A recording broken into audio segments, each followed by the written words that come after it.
आज की इस वीडियो में हम जानेंगे कि हजारों लोग क्यूबा में सड़कों पर उतरकर अपने सरकार के खिलाफ क्यों प्रोटेस्ट कर रहे हैं और यूएस के प्रेसिडेंट जो बाइडेन ने ऐसा क्यों कहा है कि हम उन्हें सपोर्ट करते हैं।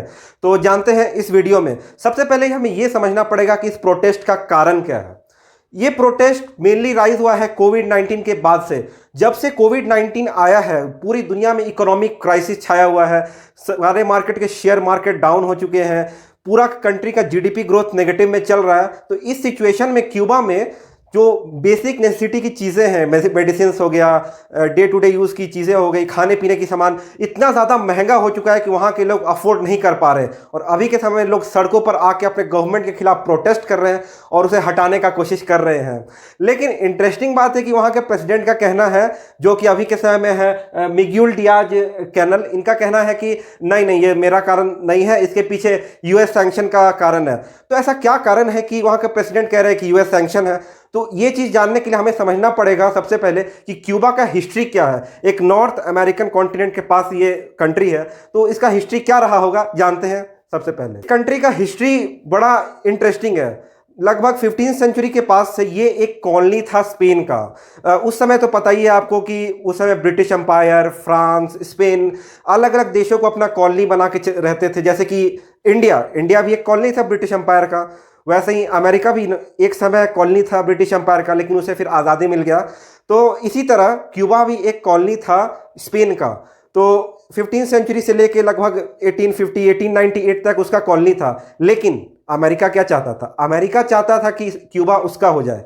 रीज़न यही है कि वहाँ पर गन्ना का काफ़ी ज़्यादा खेती होता है, गन्ना वहाँ पर काफ़ी ज़्यादा मात्रा में उगाया जाता है, तो काफ़ी ज़्यादा बेनिफिट होता है जिसके पास भी वो कंट्री रहता। तो स्पेन से वो बार बार चाहता था यूएसए कि हम खरीद लें, लेकिन स्पेन क्यों बेचे? उसे इतना ज़्यादा प्रॉफिट हो रहा था इससे। तो फाइनली यूएसए ने बोला कि खरीदने का क्या ज़रूरत है, आर्मी लेके जाओ और कॉन्कर कर लो, ज़रूरत ही क्या है। तो फाइनली यूएसए ने 1898 में स्पेन पर वॉर छेड़ दिया क्यूबा के साथ, और स्पेनिश अमेरिकन वॉर हुआ 1898 में, जिसमें स्पेन को बुरी तरह से हरा दिया गया, उनको कुछ काज के यहाँ से भगा दिया गया। और उस भागने के बाद से ही ये चीज़ इस्टेब्लिश हुआ कि अमेरिका फ्यूचर में जाके एक बड़ा सुपर पावर बन सकता है। अपने आप को उसने प्रूव किया इस इंसिडेंस के बाद से। जो भी प्रेसिडेंट, प्राइम मिनिस्टर जो भी बनता था वो एक पपेट था यूएसए के हाथ में, और जो भी यूएसए कहता था वो वहाँ का मानता था। लगभग 1952 तक यूएसए ने वहाँ पर अपना एक तरह से जैसे बैक चैनल होता है ना, पीछे से वहां पर राज किया। और वहां का जो भी शासन कर रहा था बोलता था ए यूएसए इसको ये चीज़ दे दे, तो वो दे देता था। हाँ ठीक है चलो, ये बिल्डिंग कौन बनाएगा? अमेरिकन कंपनी बनाएगा। यहाँ पर जो भी चीज़ होगा यूएसए के कहने पर एक तरह से बैक चैनल के थ्रू किया जाता था। फाइनली 1952 में जाके बतिस्ता ने कंट्रोल अपने हाथ में ले लिया और वहाँ पर रूल किया लगभग 1959 तक, और पूरा पावर अपने हाथ में ले लिया। काफ़ी करप्ट रूलर था ये, और अपने रूल के दौरान जितने भी इंपॉर्टेंट पोजीशन थे सब पर अपने अपने लोगों को बैठा दिया, और इतना ज़्यादा करप्शन किया, अपोजिशन पार्टी के लीडर्स को जेल में डाल दिया। बतिस्ता के करप्शन से वहाँ के भी लोग बहुत ज़्यादा परेशान हो गए थे। तो उन्होंने फिडेल कास्ट्रो के, उनके कुछ लोगों ने फिडेल कास्ट्रो को सपोर्ट किया और उसको हटा दिया वहाँ से। ये क्यूबन रेवोल्यूशन है, और इस रेवोल्यूशन में 1959 में फाइनली जाके फिडेल कास्ट्रो वहाँ पर के रूलर बन गए। और उनके रूलर बनने के बाद से उन्होंने जितने भी वहाँ का प्रॉपर्टी थे, जो कैसे कि पहले ही बताया कि अमेरिका वहाँ पर बैक चैनल के थ्रू कंट्रोल कर रहा था। तो जब उसको कंट्रोल कर रहा था, जब कास्ट्रो बन गए तो उन्होंने उनका कम्युनिस्ट आइडियोलॉजी था, उन्होंने सब कुछ नेशनलाइज कर दिया। उन्होंने कहा अमेरिका तुम जाओ यहाँ से, अब हम कंट्रोल करेंगे सब कुछ। अमेरिका बहुत ज़्यादा अपसेट हो गया इसको लेके, और इसने जाके फ्यूचर में एक ऐसा कंडीशन बना दिया कि एक न्यूक्लियर वॉर हो जाता है इसके कारण यूएसए और यूएसएसआर के बीच में। तो इसके लिए हमें सबसे पहले ये समझना पड़ेगा कि यूएसए और यूएसएसआर के बीच टेंशन क्या हो गया था क्यूबा को लेके। फिडेल कास्ट्रो ने जब इतना सारा चीज़ नेशनलाइज कर दिया तो अमेरिका भी अपसेट हो गया कि इतना हम लोग को प्रॉब्लम कर दिया। तो अमेरिका ने प्लान किया कि एक काम करते हैं, कास्ट्रो को रूल से हटा देते हैं। तो अमेरिकन जितने भी एजेंसी थे उन्होंने प्लान किया कास्ट्रो को हटाया जाए।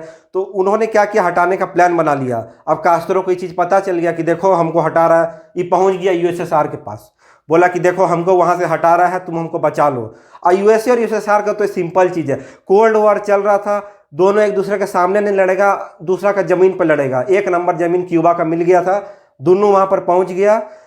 यूएसए चाहता था कि हम इसको इन्वेड करके कैप्चर कर लेंगे। यूएसएसआर क्या किया ना, वहाँ से कि यूएसएसआर को बुला लिया और बोला कि अपना न्यूक्लियर मिसाइल लगा दो। न्यूक्लियर मिसाइल यहाँ पर ला के देखिए क्यूबा में लगा दिया। अब यहाँ पे लाके इस सर पे बैठा दिया यूएसएसआर का जो न्यूक्लियर मिसाइल है यहाँ पर लाके क्यूबा के पास बैठा दिया। और क्यूबा से झंझट ही हो गया कि जब क्यूबा से न्यूक्लियर मिसाइल छोड़ेगा तो अमेरिका का जितना भी शहर है सब पर न्यूक्लियर मिसाइल का अटैक हो सकता था। तो एकदम हैवी सिचुएशन बन गया यूएसए और यूएसएसआर के बीच में। तो दोनों के बीच बहुत ज़्यादा टेंशन बढ़ गया। जब क्यूबा में ला के न्यूक्लियर मिसाइल यूएसएसआर लगा दिया तो अमेरिका को टेंशन तो होगा ही। तो अमेरिका को जब टेंशन हुआ तो ये दोनों लगभग न्यूक्लियर वॉर पर पहुंच ही गया था। लग रहा था कि यूएसए और यूएसएसआर का न्यूक्लियर वॉर हो ही जाएगा। लेकिन इसके बीच एक ऐसा कंडीशन आया कि फाइनली सोवियत यूनियन ने एक ट्रीटी कर लिया कि ठीक है कि हम यहाँ से क्यूबा से हट जाते हैं, आप टर्की से हट जाओ, लेकिन आप क्यूबा को इन्वेड नहीं करोगे। देखिए क्यूबा जो था वो यूएसएसआर का अलाई बन गया था। तो अलाई बन गया था तो रशिया चाहेगा कि इसको आप कैप्चर ना करें। तो कैप्चर ना करे तो फिर वो चाहता था कि टर्की से तुम हट जाओ, क्योंकि टर्की से रशिया का जितना भी लगभग शहर था वो कैप्चर में न्यूक्लियर मिसाइल में आ रहा था। तो एक तरह से रशिया का फायदा ही हो गया। क्यूबा में आया और फिर चल गया और अपना जो न्यूक्लियर मिसाइल वहाँ यूएसए लगाया था वहाँ से भी हटवा लिया। देखिए सोवियत यूनियन के साथ जो भी कंट्री रहता है ना, दिक्कत एक ही आता है। बात ये है कि हम लोग जो चीज़ आजकल डेली लाइफ में यूज़ करते हैं, जैसे फेसबुक हो गया, अमेजोन हो गया, काफ़ी बड़ा जो कंपनी है, व्हाट्सएप, इंस्टाग्राम वगैरह, ये सब कहाँ का है? ये सब है अमेरिका का। अमेरिका एक बहुत बड़ा इकोनॉमी है, ऊपर से मिलिट्री पावर भी है। हम लोग जब भी सोचते हैं कि यूएसए और रशिया, यूएसए के सामने कौन खड़ा होगा तो हम लोग के दिमाग में आता है रशिया। लेकिन वो मिलिट्रीली, मतलब अगर इकोनॉमी का बात करें तो यूएसए और रशिया का कोई कंपैरिजन ही नहीं है। दोनों का, यूएस इतना बड़ा कंट्री है, इतना पावरफुल कंट्री है, उसका डॉलर पूरा दुनिया में यूज़ किया जाता है मतलब ट्रेड करने के लिए। तो वो क्या करता है कि सैंक्शन लगा देता है कि, और यही किया उसने क्यूबा के साथ। पिछले 60 सालों से लगभग उस पर ट्रेड एम्बार्गो लगा के रखे हुए हैं। इस ट्रेड एम्बार्गो के कारण वो सही से ट्रेड नहीं कर पा रहा है और वहाँ का इकोनॉमी का हालत बहुत ख़राब कर दिया है यूएस के सैंक्शंस ने। जब जॉन एफ कैनेडी ने उस पर सैंक्शन इम्पोज कर दिया तो उसके बाद अमेरिका के बहुत सारे प्रेसिडेंट हुए, जैसे कि बराक ओबामा ने काफ़ी कोशिश किया कि उसके साथ सिचुएशंस को नॉर्मलाइज किया जाए, लेकिन ऐसा कुछ वो कर नहीं पाए। और ई देखिए, ई तो सबसे फेमस आदमी है। ये 4 साल रूल किया, लेकिन कितना साल तक इनको याद किया जाएगा कहने का ही नहीं। ट्रंप जब से आए ऐसा उलझुल काम किए, क्यूबा पर और सैंक्शन लगा दिए। बराक ओबामा चाहते थे कि हम लोग और नॉर्मलाइज करें सिचुएशन को, ये जाके और सैंक्शंस पर लगा दिए कि नहीं हम लोग नॉर्मलाइज नहीं करेंगे। एकदम विरोधी थे, कट्टर विरोधी थे क्यूबा को। इंडिया को अभी भी इस सिचुएशन में अपना स्टांस को डिक्लेयर करना बचा हुआ है। लेकिन इंडिया में जितना बार भी यूनाइटेड नेशन जनरल असेंबली में वोटिंग हुआ है तो इंडिया का कहना है कि इकोनॉमिक ब्लॉकेड अब उस पर से हटा देना चाहिए, क्योंकि बहुत टाइम हो गया और इकोनॉमी के लिए भी वह चीज़ अच्छा नहीं, वहाँ का लोगों को इससे बहुत ज़्यादा प्रॉब्लम होता है।